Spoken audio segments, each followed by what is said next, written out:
जय गुरुदेव. ध्यानमूलं गुरुर्मूर्ती, पूजामूलं गुरुर्पदं, मंत्रमूलं गुरुर्वाक्यं, मोक्षमूलं गुरुर्कृपा.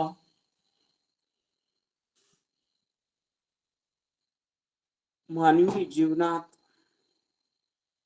सर्वात महत्वाची गोष्ट म्हणजे गुरुकृपा आहे. ती गुरुकृपा संपादन करण्यासाठी आपलं अंतकरण शुद्ध झालं पाहिजे.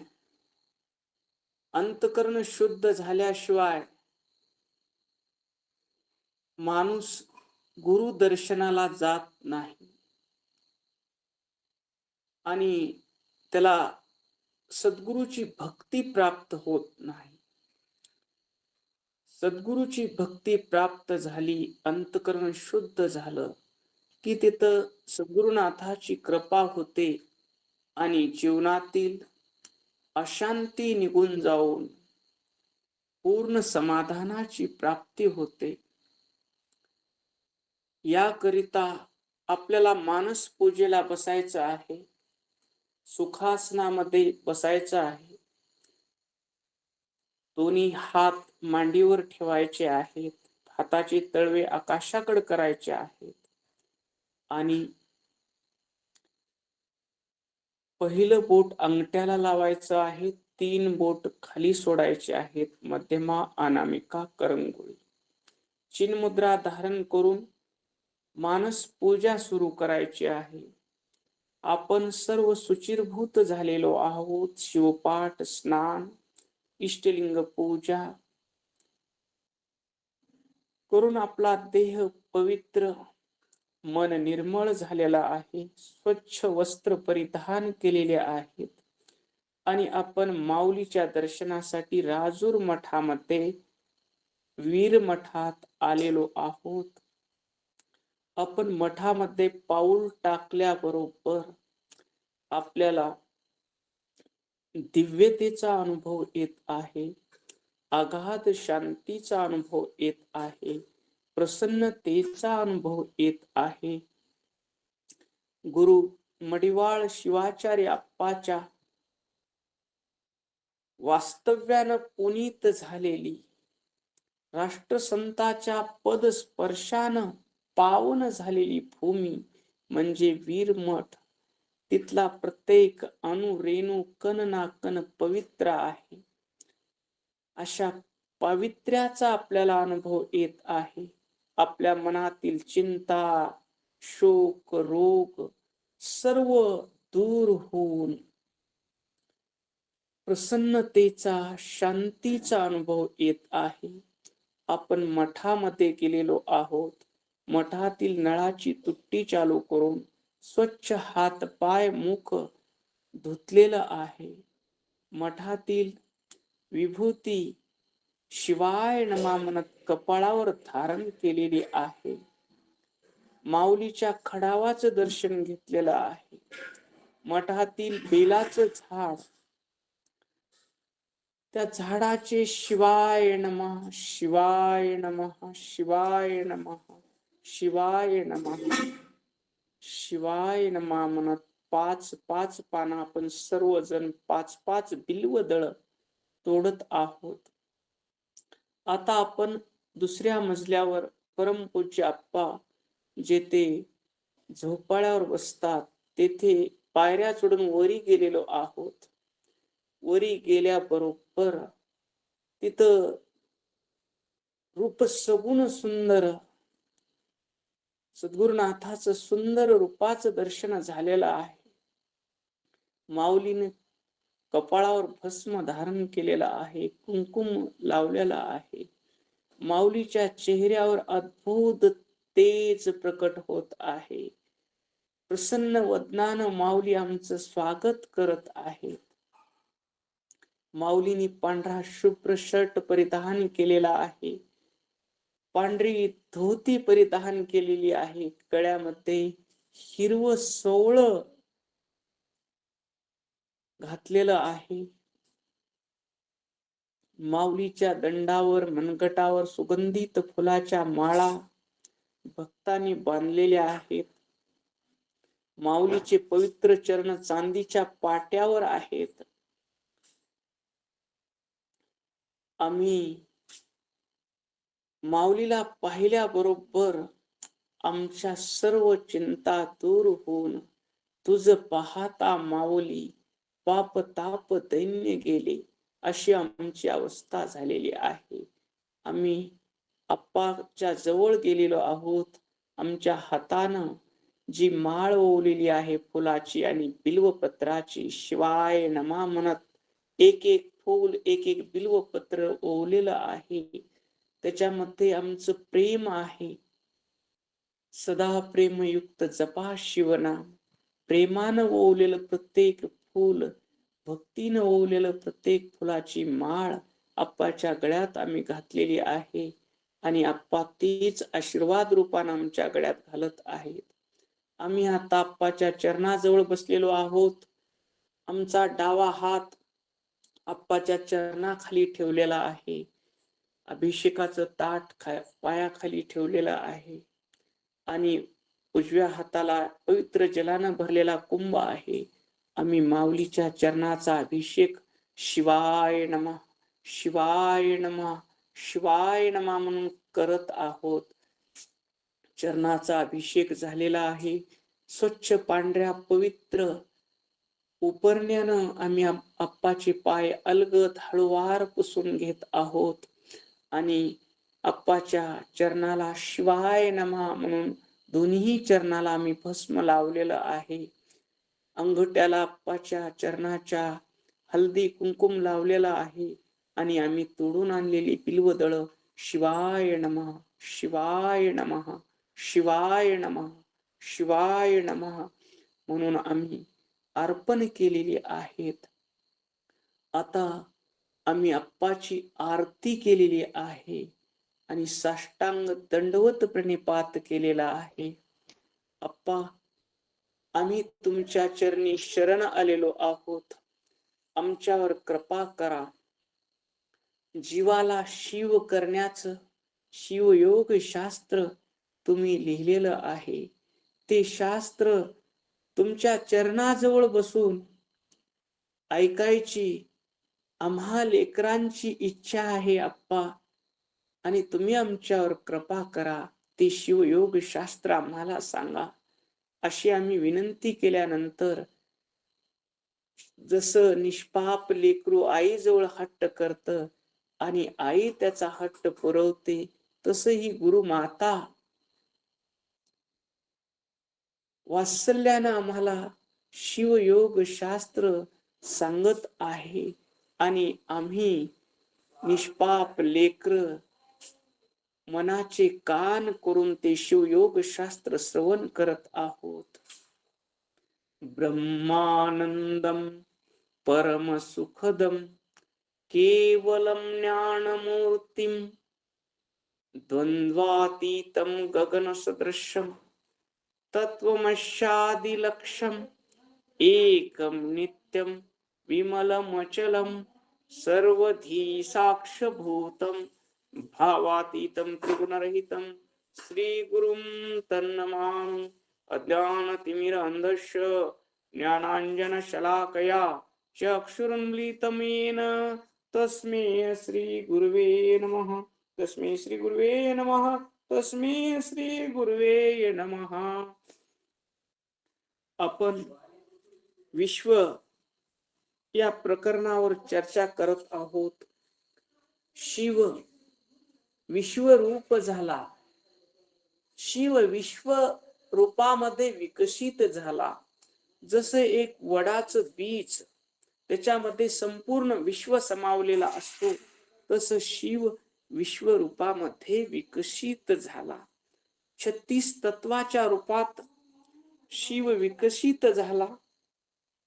पहिले 5 तत्व हे शुद्ध आध्यात्मिक विकासाचे आहेत आणि 7 तत्व शुद्ध अशुद्ध आहेत आणि 24 तत्व अशुद्ध आहेत.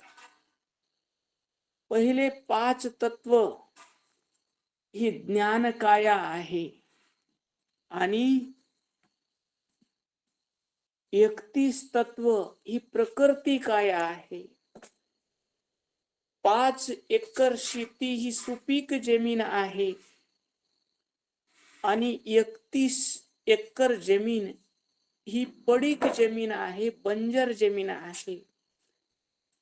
आपल्याला ही पूर्ण 36 एकरचा नंबर 36 एकर जमीन सुपीक करायची आहे. परमरहस्य ग्रंथामध्ये माऊली खूप सुंदर सांगतात, प्रकृती काया आणि ज्ञान काया. जैसे होते जैसे प्रथम होते सगनवन, नाना वृक्ष वेष्टित ऐचन, शुद्ध कीजे सर्व छेदून, क्षेत्रा लागी कृषिके. जस पडीक भूमी होती, अनेक काटेरी झाड तिथं आलेली होती. पडक जमिनीमध्ये शेतकरी ती जमीन चालू करण्यासाठी झाडे झुडपे तोडून स्वच्छ करतो. पिकाची लागी असे कृषी, नांगरुनी मोगडुनी धरी कुळवाडीसी, मग वनपण जाय क्षेत्र म्हणजे त्याशी, पिजा योग्य म्हणून. शेती कशासाठी आहे? सुखाचे मळे पिकवण्यासाठी शेती आहे. इथं दुःख अशांती चे काटेरी झुडपे आलेले आहेत, काम क्रोधादी झुडपे आलेली आहेत. मग तिथं सुखाचे मळे पिकवायचं म्हणल्यानंतर तिथं नांगर धरावा लागल, कोळो हाणावा लागल आणि जमीन स्वच्छ करून तिथं पुन्हा बीज पेरावं लागल. तैशी अरण्य म्हणजे प्रकृती काया ती बोली जे, षडविकार वृक्ष सहजे वन केले तेने.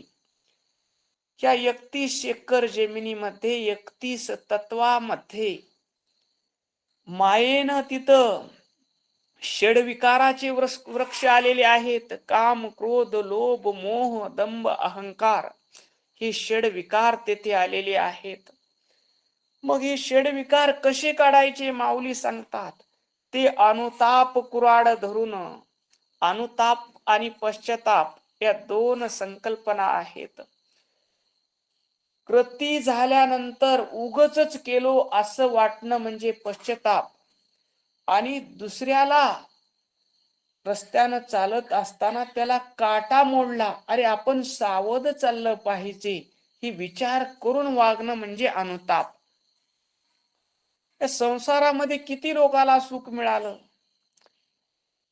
किती तरी मोठे उद्योगपती ते शांत झाले का? समाधान झाले का?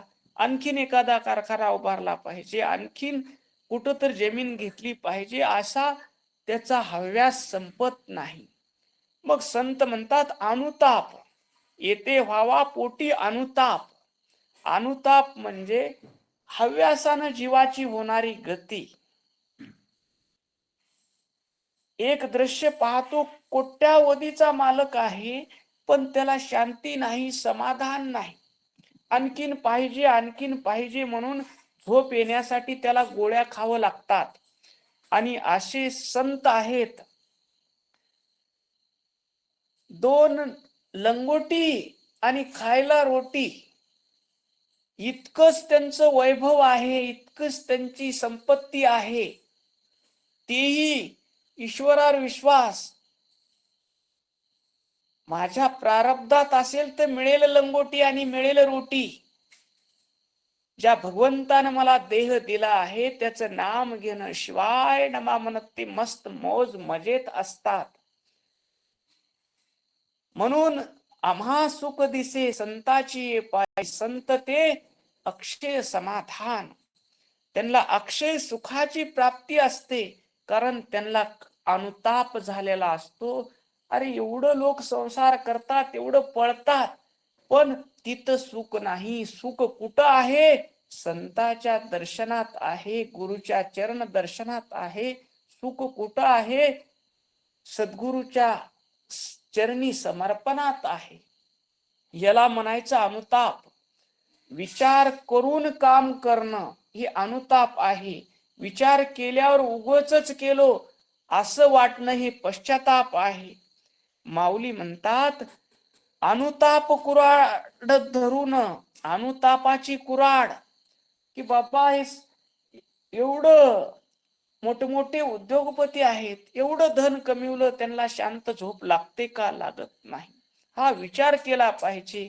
मग आम्ही किती पळणार, किती कमवणार, आम्हाला शांती मिळेल का? असा विचार करणं म्हणजे अनुताप.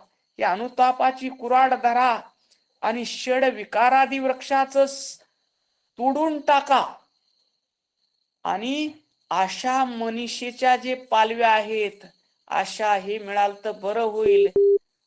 मनीषा, मनानं आणखीन इच्छा करणं, ह्या पालव्या छेदून टाका म्हणतात. आणि बुद्धीच्या कुदळीनं विचार करा. बुद्धीच्या कुदळीनं काम क्रोधाचे खुंटे काढून टाका.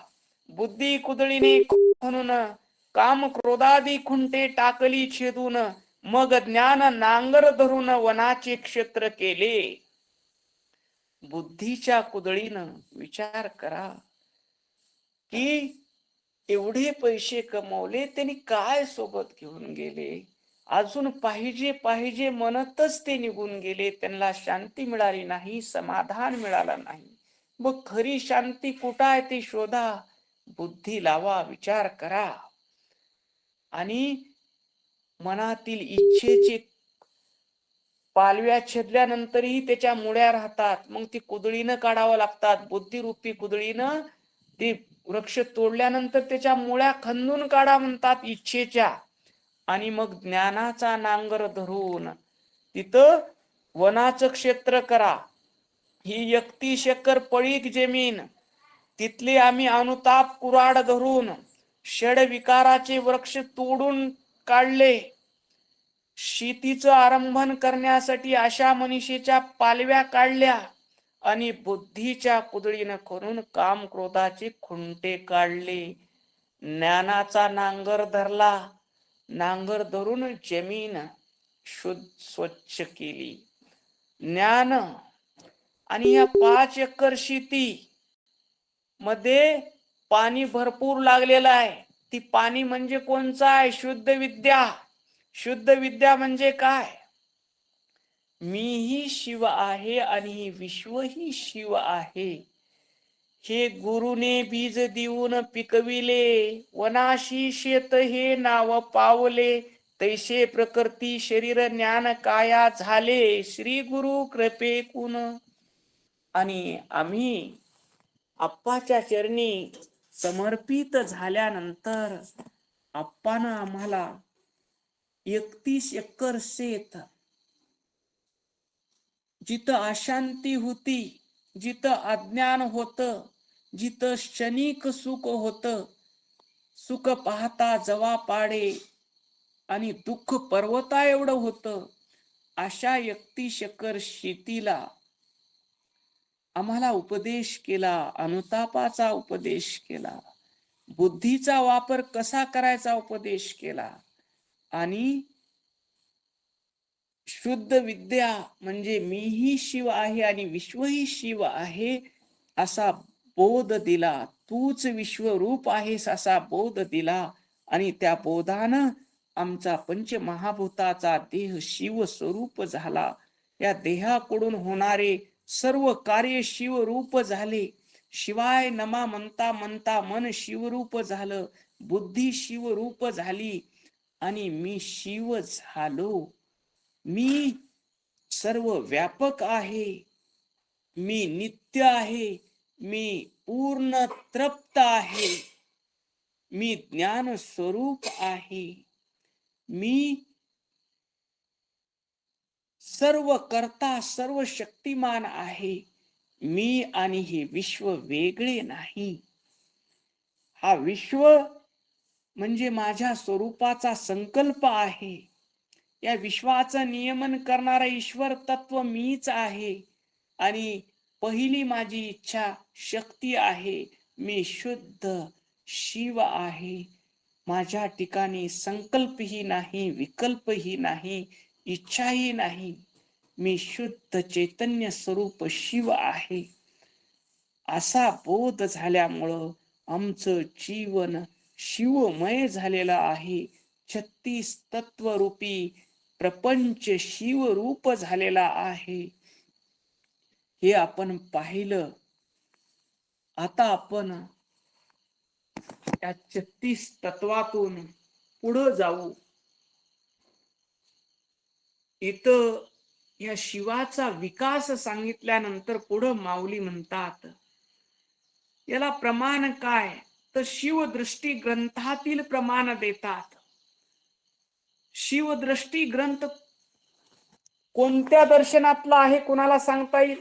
शिवदृष्टी ग्रंथ आपली चर्चा झालेली आहे. शिवदृष्टी ग्रंथ कोणत्या दर्शनातील आहे सांगता येईल कुणाला? काश्मीरी. बरोबर. परमेश्वर, तुम्ही खरंच परमेश्वर आहात. काश्मीरी शिव दर्शनामधील हा शिवदृष्टी ग्रंथ आहे. शिवदृष्टी ग्रंथ म्हणजे जे जे दिशे दृष्टी पुढे ते अवघे शिवरूप गाडे ही शिकवणारा आहे आणि ह्याच्या 7व्या अध्यायामध्ये त्याची अनुभूती देणारा आहे. हा ग्रंथ कोणी लिहिला कुणाला सांगता येईल? बोला. सोमानंद. सोमानंदनाथ. सोमानंदनाथांनी शिवदृष्टी ग्रंथ लिहिला. आणि ती कोणत्या शाखेचा त्यांनी पाया घातला? सोमानंदनाथांनी कोणत्या शाखेचा पाया घातला? बोला.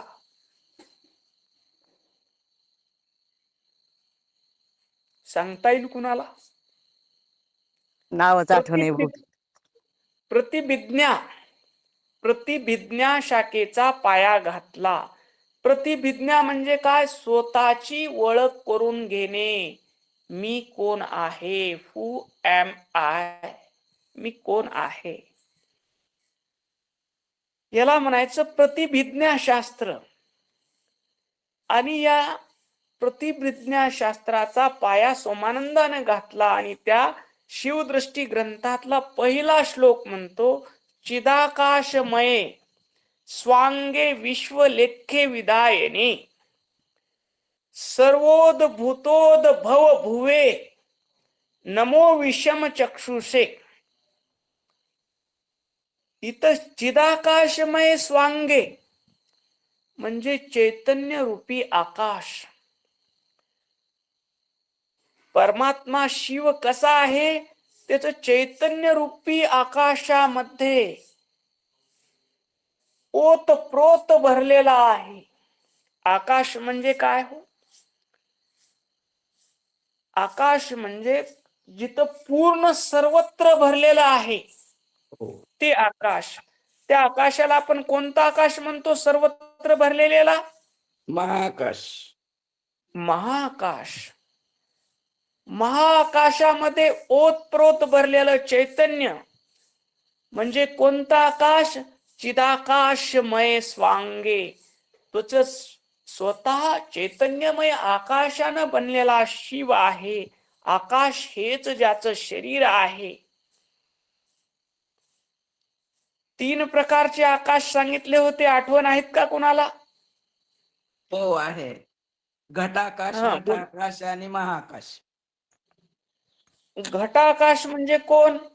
म्हणजे जे घटामध्ये आहे तेवढ्या पुरतं त्याला म्हणायचं घटाकाश. कोण आहे घटामध्ये? घटामध्ये आकाश आहे, पण ते संकुचित झालं, ते घटापुरतच झालं. जय गुरुदेव. बरोबर ओम नमः सांगितला. शिवाय. ते एकदा वाक्य सांगा. ओम नमः शिवाय. ते शिवदृष्टी ग्रंथ, ते काश्मीरी हे वाक्य काय विचारला होता प्रश्न? तो नाही लक्षात आला. शिवदृष्टी ग्रंथ हा कोणत्या दर्शनातील आहे? तो काश्मीरी शिव दर्शनातील ग्रंथ आहे.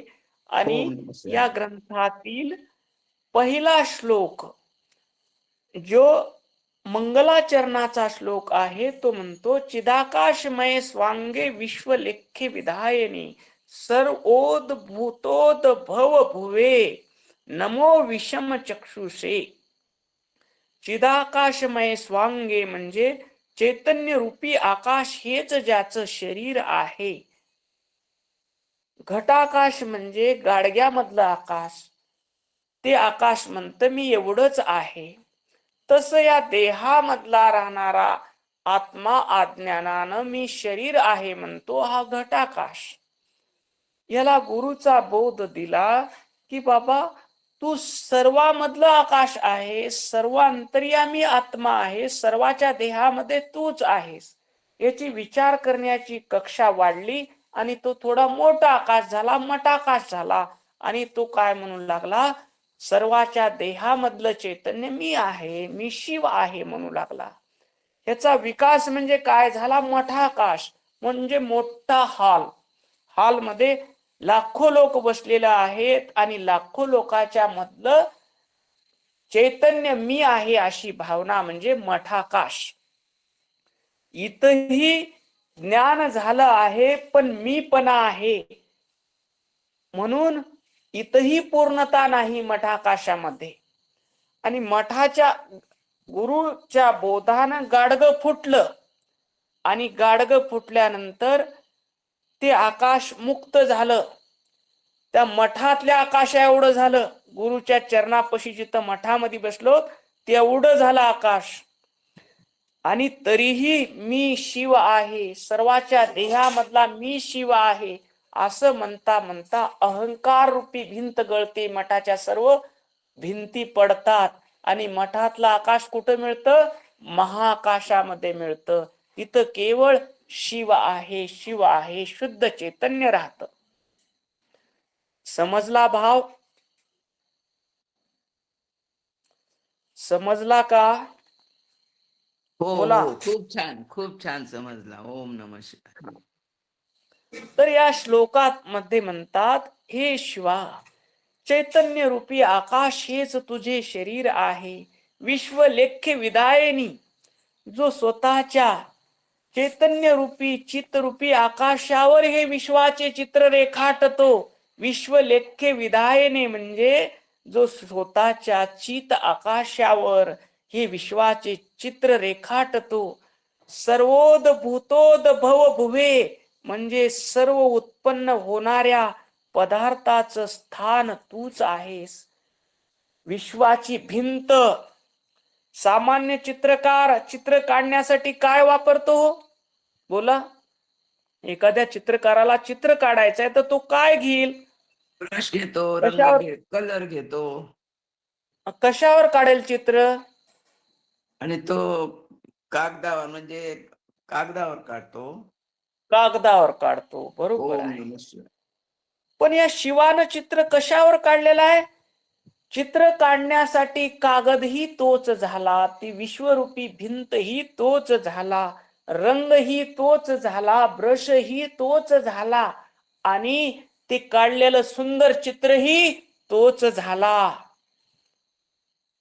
समजलं?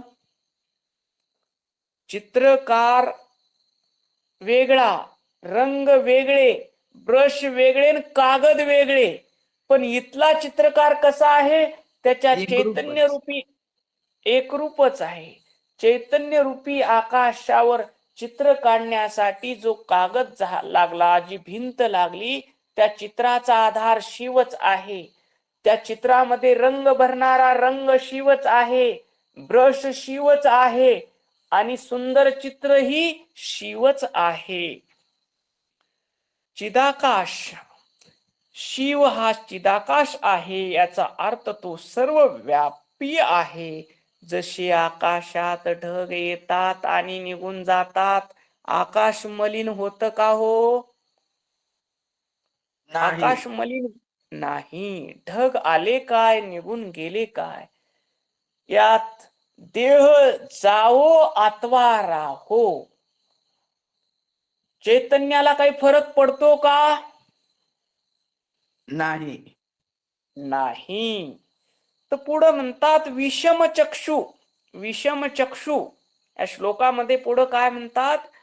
विषमचक्षु सर्वोद्भूतोद्भवे, म्हणजे सर्व विश्व तुझ्यातच निर्माण होतं, तुझ्यातच स्थिर राहतं आणि तुझ्यातच लय पावतं अशा शिवा तू कसा आहेस? विषम चक्षुषे.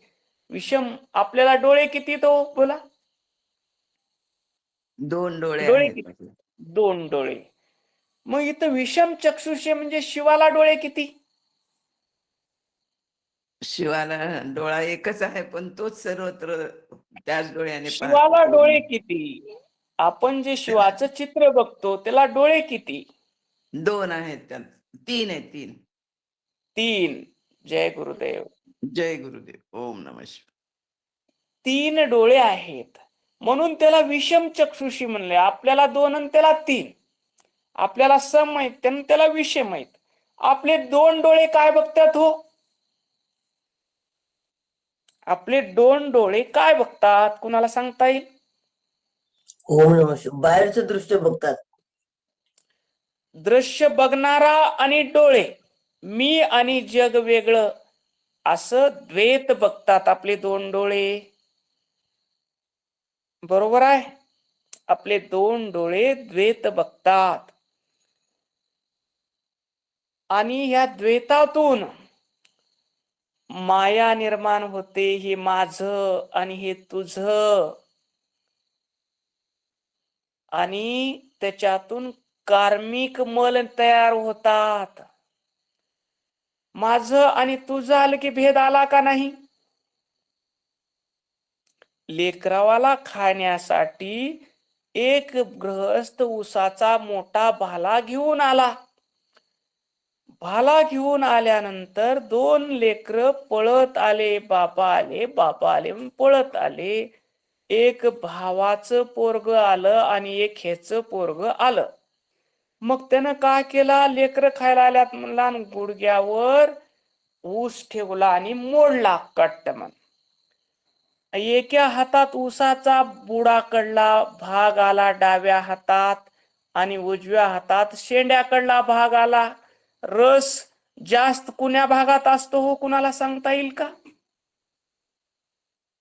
बुडाकडच्या बुडाकडल्या भागात भाग खरंच जय आणि गुरुदेव. शेंड्याकडच्या भागामध्ये बुडाकडच्या आणि कमी शेंड्याकडच्या असतो आणि भागाला त्याची कमी गोडी पण कमी असते. कमी असतो शेंड्याकडल्या भागामध्ये. आणि योगायोग का झालं? डाव्या हातात जिकडं बुडाकडला त्याचा बघा. भाग होता, जिकडं बुडाकडचा ऊसाचा भाग होता तिकडं भावाचं पोरग आलं आणि शेंड्याकडल्या भाग ज्या हातात होता तिकडं ह्याचं स्वतःच पोरग आलं. मग ह्याच्यामध्ये काय आलं? द्वैत आलं, मी तू पण आला आणि हात असा त्रिकोणी केला. शेंड्याकडला भाग भावाच्या मुलाला दिला आणि बुडाकडचा भाग हात त्रिकोणी म्हणजे त्याच्या लक्षात आलं मुलाला का? दिली. हो, आला आला. स्वतःच्या मुलाला दिला. ह्या द्वैतातून काय झालं? मायामल निर्माण झाला. हे माझं आणि हे माझ्या भावाचं, आणि त्याच्यातून कर्म निर्माण झालं, कार्मिक मल निर्माण झाला आणि त्याच्यातून त्याला दोष लागला. त्याच्याकडून तिथं पाप झालं. ह्याच्यामुळं कर्माचं बंधन पडलं. म्हणून आपले डोळे कसे आहेत? विषमच 2च डोळे आहेत जे द्वैत बघतात. आणि शिवाचा डोळा कसा आहे? 3रा डोळा म्हणजे ज्ञान चक्षु आहे. मी आणि हे विश्व वेगळं नाही, सर्वांमध्ये मी भरलेला आहे. नाही कोठे रीता ठाव, भरुनी उरला सदाशिव. जेथे जाय आमची दृष्टी, तेथे उभा तो दुर्जटी. माझ्यामध्ये शिव आहे, माझ्या मुलामध्ये शिव आहे, माझ्या भावाच्या मुलामध्ये शिव आहे. सर्व काही माझ्या शिवाशिवाय दुसरं काहीही नाही. हे ज्ञानाचं नेत्र म्हणजे कितवा डोळा हो? कितवा डोळा बोला? जय 3रा डोळा. गुरुदेव. 3रा डोळा. ओम नमः शिवाय. 3रा डोळा. मग हे शिवयोग शास्त्र आपण कशासाठी ऐकत आहोत? आपल्यातील तिसरा डोळा उघडण्यासाठी, ज्ञान आपल्या मिळवण्यासाठी. आपल्या ज्ञानाचा तिसरा डोळा उघडला पाहिजे आणि आपल्याला शिवमय जगत अनुभवाला आलं पाहिजे. डोळ्यानं जे मी पाहतोय तुझे रूप, घालीन लोटांगण वंदीन चरण, डोळ्यानं पाहीन रूप तुझे. तमेव माता तमेव पिता तमेव सखा बंधू तमेव. हे शिवा, घालीन लोटांगण वंदीन चरण, मी तुझ्या चरणी लोटांगण घालील गुरुराया आणि तुमचे चरण वंदीन. मी डोळ्यानं जर काही पाहीन तर तुमचे रूप पाहीन. मुखानं जे काही बोलेल तुमचे गुणगान गाईन. कानाने जे ऐकेन ते तुमचं प्रवचन ऐकेन, तुमचा मंत्र ऐकेन. कारण तुम्हीच माझे माता आहात. हे सद्गुरुनाथा अप्पा, तुम्हीच माझे माता आहात, तुम्हीच माझे पिता आहात, तुम्हीच माझे बंधू आहात, तुम्हीच माझे सखा आहात, तुम्हीच माझ्या जीवीचा जीवलग आहात, तुम्हीच माझे कुळीचे पूर्वज आहात. असा भाव गुरुचरणावर ठेवला आणि पूर्ण समर्पण केलं तर माऊलीच्या कृपेने, गुरु महाराजाच्या कृपेने आपला कितवा डोळा उघडेल? तिसरा डोळा उघडेल. ओम नमः शिवाय. ज्ञानाचा. ज्ञानाचा डोळा. ज्ञानाचा डोळा झाला की आपलं काय गेलं? अज्ञान गेलं. ओम नमः शिवाय. द्वैत निघून गेलं. द्वैत अद्वैत मावळले आणि कोणतं फळ मिळालं? बोला. शिव एकच आहे, आपण एकच आहोत, सर्व एकच आहे याचं फळ मिळेल. चैतन्य स्वरूप. अभंग. ऐक्य फळ. हा, अभंग कुणाला पाठ आहे का? द्वैत द्वैत अद्वैत अद्वैत मावळले, ऐक्य रूपी फळ आले. ऐक्य रूप फळ आलं. आमच्या दृष्टीत सर्व शिवमय झालं. आमच्यात भेद नाही, सर्व माझे आहेत. जसं डावा हात माझा आहे, उजवा हात माझा आहे, डावा पाय माझाच आहे, उजवा पाय माझाच आहे. डाव्या हाताला जखम झालं तर जाऊ द्या, डावा हात काही पवित्र काम करत नाही, त्याला दुरुस्त करायचं नाही असं म्हणतो का आपण? म्हणतो का? नाही, का म्हणत नाही? नाही, आपल्याला ते दुरुस्त करून एकत्व निर्माण करायचं आहे. ओम नमः शिवाय.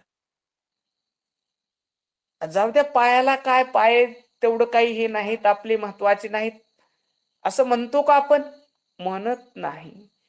कारण हे सगळे अंग आपलेच आहेत. तसे या विश्वातले सगळे देह माझेच आहेत आणि त्या देहामध्ये वसलेला परमात्मा मीच आहे. जरी वेगळे वेगळे दिसत असले, निर्गुणी निर्गुण, सगुणी सगुण, त्रिगुणी त्रिगुण, सद्गुरूच्या रूपात सगुण परमात्मा असो की सत रज तम, या तिन्ही गुणानं व्याप्त असलेला मला भेटणारा माणूस असो, एखादा भक्ती भेटल, एखादा तुला काय कपडे नाहीत लेवायला, बोट नाही पायात घालायला, तुझ्यासारखा दरिद्री माणूस कुणी नाही असं म्हणणारा श्रीमंतही भेटल, आणि तूच लई शहाणा गेलास का म्हणणारा असा तमोगुणी माणूस आम्हाला भेटल. पण त्यावेळेस या तिन्ही मध्ये माझ्या हृदयातलं चैतन्य आणि त्याच्या हृदयातलं चैतन्य एकच आहे. सत्वगुणी भक्त जरी भेटला तर तो आणि मी एकच आहे. रजोगुणी अपमान करणारा भेटला तर तो आणि मी एकच आहे. आणि तमोगुणी ही भेटला तर त्याच्यातलं आणि माझ्यातलं चैतन्य एक आहे. अशी दृष्टी प्राप्त होणं, ही प्राप्त करून देणं कोणत्या ग्रंथाचं वैशिष्ट्य ह्या श्लोकातून सांगितलंय? कोणत्या ग्रंथात सांगितलंय? शिवयोग शास्त्र तर आहेच, पण आपण कुठल्या ग्रंथातल्या श्लोकावर चर्चा करत आहोत? शिवदृष्टी. शिवदृष्टी ग्रंथात सोमानंद नाथानं सांगितलेलं आहे की तुमचा ज्ञानाचा डोळा उघडण्यासाठी तुमचे 36 तत्व शुद्ध झाले पाहिजेत. 36 तत्व शिवरूप झाल्यानंतर शिल्लक काही राहतं का हो? पृथ्वीपासून चैतन्यापर्यंत सगळं जर शिवरूप झालं तर आता काय राहिलं सांगा मला? काही राहतं का? नाही. सर्व काहीच शिवमयच शिल्लक राहत. मग सर्व शिवमयच होणार आहे. एवढं कळाल्यावर आपल्याला काही जाणून घ्यायचं राहिलं का आता? आता हो. जाणून घ्यायचं काही राहिलं का? जाणून बोला. घेऊन अनुभवात आणावं लागेल आणि त्यानंतर आपली स्थिती तशी होऊ शकेल. ओम नमः शिवाय. मग त्याच्यासाठी सकाळी उठल्यापासून झोपेपर्यंत शिवमय जगत सर्वम ह्याचा अभ्यास करावा लागल. जे जे भेटेल ते शिवरूप बघायचा अभ्यास करावा लागेल. आणि असा अभ्यास केल्यानंतर आपल्याला शिव स्वरूपाची अनुभूती येईल. पुढं आणखीन एक श्लोक या विश्व शिव रूप झालंय सांगण्यासाठी या प्रस्तावनेमध्ये दिलेला आहे. वृक्षस्थम पत्र पुष्पादी वट बीज स्थितम यथा तथा हृदय बीज स्थितम विश्वमेत चराचरम. हाही श्लोक शिव दृष्टी ग्रंथातील सोमानंद नाथांनी लिहिलेला आहे. जसा वडाच्या फांद्या, पाने, फुले, फळ ही सर्व विशाल वृक्ष त्या वडाच्या बीजामध्ये असते, तसेच हे अनंत ब्रह्मांड कुठं असतात हो? कुणाला सांगता येईल? अनंत ब्रह्मांड कुठं असतात? सर्वत्र पाताळात आणि स्वर्गात सगळीकडेच. नाही. अनंत जसं वडाच्या शिवामध्ये. जय हा गुरुदेव. शिवामध्ये वडाच्या असतात. बीजामध्ये असतात. वडाच्या बीजामध्ये असतात सूक्ष्म. वडाच्या बीजामध्ये जसं वृक्ष असतो तसं शिवामध्ये अनेक ब्रह्मांड असतात. या ब्रह्मांडाचा पहिला अंकुर कोणता हो? या बीजाचा पहिला अंकुर कोणता?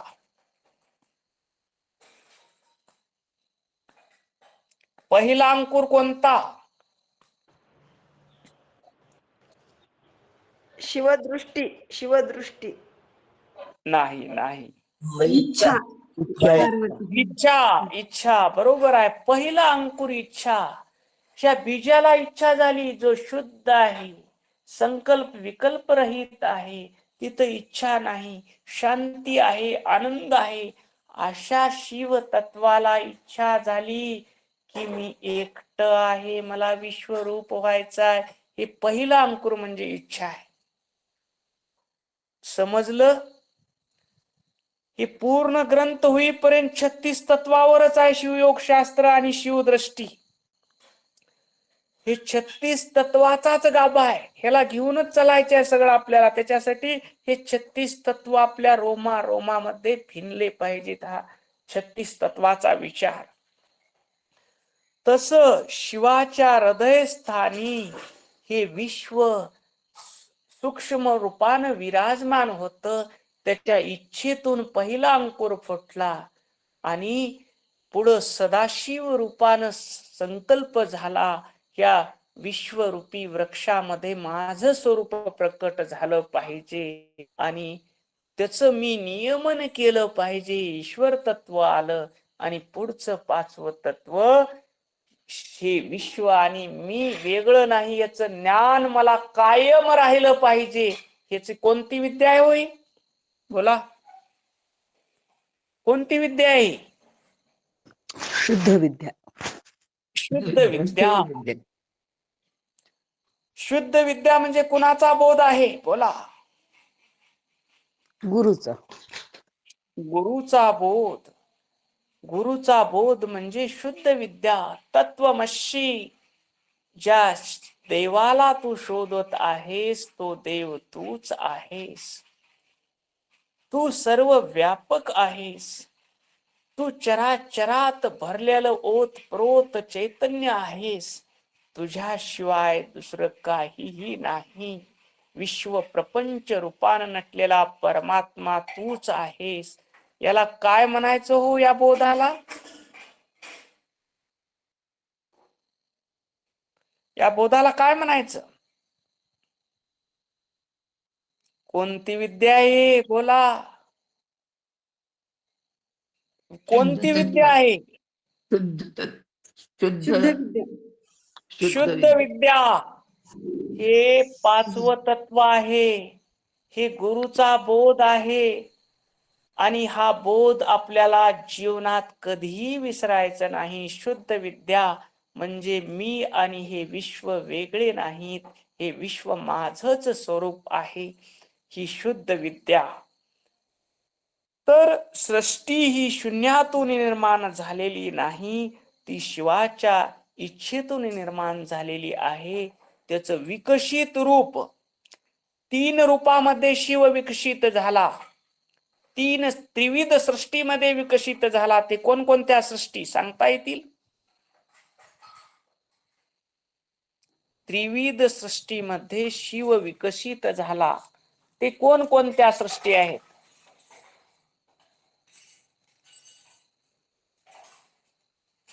सांगता येतील का? कोणकोणत्या सृष्टी आहेत? 3 बोला. 3 बरोबर आहे.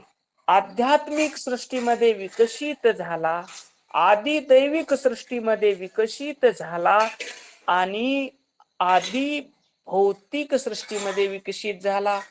आध्यात्मिक सृष्टीमध्ये शिवाच्या किती तत्व आहेत? शिवाच्या आध्यात्मिक सृष्टीमध्ये तत्व किती आहेत? 5. तत्व पा- आहेत. 5 तत्व. कोणकोणते? एक जण सांगा. शिव, ओम शक्ती, नमः शिवाय. सदाशिव, ईश्वर आणि शुद्ध विद्या. शिव, शक्ती, सदाशिव, ईश्वर आणि शुद्ध विद्या ही शिवाची आध्यात्मिक सृष्टी आहे.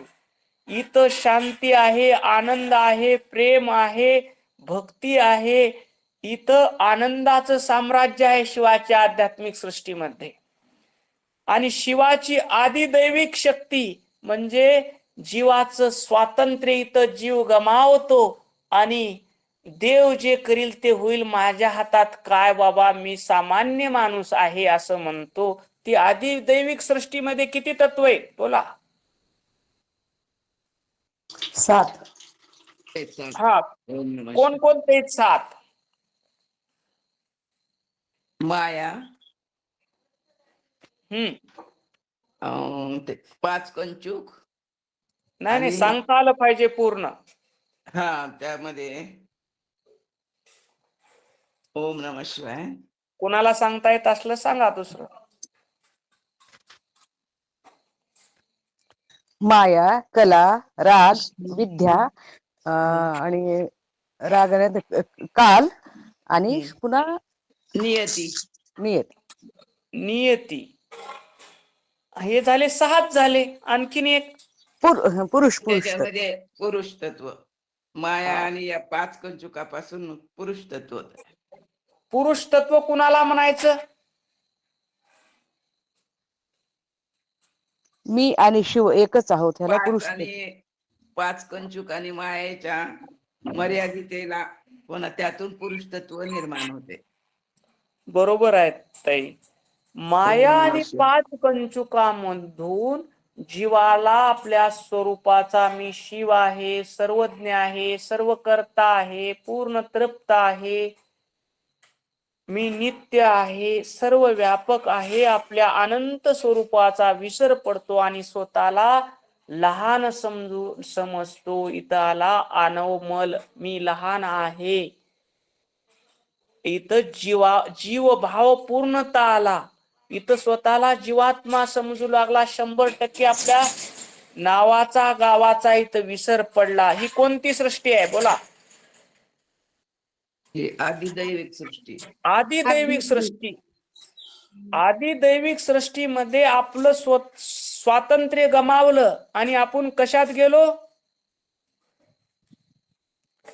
स्वातंत्र्य गमावल्यानंतर माणूस आदिभौतिक. कुठं कशात जातो? स्वातंत्र्य गेल्यानंतर बोला. जीवसृष्टीत जातो. पारतंत्र्यात जातो. पार पारतंत्र्यात जातो आणि हे सगळं देवाच्या अधीन आहे हो, माझ्या हातात काय म्हणू लागतो, आधी दैविक सृष्टीत जातो. आणि तिसरी सृष्टी म्हणजे आधी भौतिक सृष्टी. आधी भौतिक सृष्टी किती तत्वाची आहे? 24 बोला. तत्वांची. कोणकोणते 24? त्याच्यामध्ये 24 तत्वामध्ये अं, अं, 5 ज्ञानेंद्रिय, 5 कर्मेंद्रिय आणि 5 तन्मात्रा. 5 ज्ञानेंद्रिय, 5 कर्मेंद्रिय, 5 तन्मात्रा आणि पंचमहाभूते. 20 झाले. 20 झाले. आणि त्याच्यामध्ये अंतःकरण, मन, बुद्धी, अहंकार 23 झाले. आणि त्याच्यामध्ये पुन्हा प्रकृती. प्रकृती. ह्या 24 तत्व हे अशुद्ध तत्व आहेत. हे आधी भौतिक सृष्टी आहे. सगळे भौतिक आहेत, हे बाहेरचे आहेत. आणि ह्या भौतिक सृष्टीपासून कोणतं दुःख होतं आपल्याला?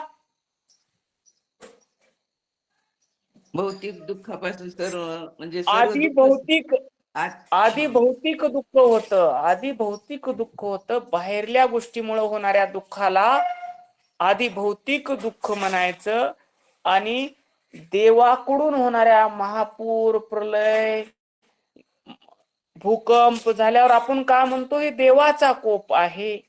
आणि माझं नुकसान झालं असं जे म्हणतो, हे आधी दैविक ताप आहे, आधी दैविक दुःख आहे.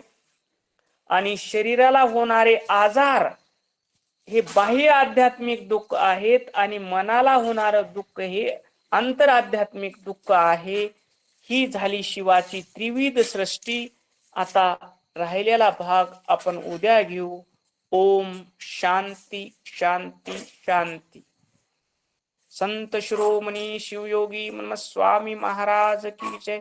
राष्ट्रसंत सद्गुरु शिवलिंग शिवाचार्य महाराज की जय. जगत ज्योति महात्मा बसवेश्वर महाराज की जय. श्रीमद जगत गुरु पंचाचार्य महाराज की जय. पार्वती